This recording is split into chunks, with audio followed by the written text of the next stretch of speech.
Welcome to Telugu focus TV. నేను మీ శ్రీనివాస్ రెడ్డి. రేపు చంద్రగ్రహణం ఉంది.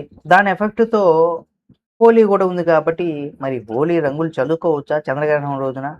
అనే దానికి సంబంధించి మనం చూసినట్లయితే, మార్చి 3వ తేదీన చంద్రగ్రహణం ఏర్పడుతుంది.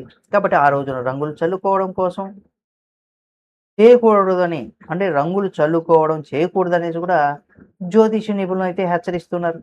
మరి గ్రహణ సమయంలో పూజలు, వేడుకలు అంటే చేయకూడదంటున్నారు. అయితే ఈ సమయంలో చేసేటువంటి మంత్ర జపం గావచ్చు, అనుష్ఠానాలకు వేల రెట్లు అధిక ఫలితం ఉంటుందని పండితులైతే చెప్తున్నారు. అలాగే గ్రహణ ప్రభావం ముగిసిన తర్వాత అంటే మార్చి 4వ తేదీన ఎలాంటి ఆటంకాలు లేకుండా కుటుంబ సభ్యులు, స్నేహితులతో కలిసి కూడా ఈ రంగుల హోళీని వైభవంగా జరుపుకోవచ్చనేసి కూడా చాలామంది పండితులు చెప్తున్నారు. మరి మీరు రేపు 3వ తేదీ చేసుకుంటారా? లేదా ఎల్లుండి 4వ తేదీ అదే హోలీ పండుగ సెలబ్రేట్ చేసుకుంటున్నారా? అనే దానికి సంబంధించి మీరు మీ యొక్క అభిప్రాయాన్ని కామెంట్ రూపంలో తెలియజేయండి. అలాగే చంద్రగ్రహణం సమయంలో ఏ ఏ ఆలయాలు తెరిచి ఉంటాయి?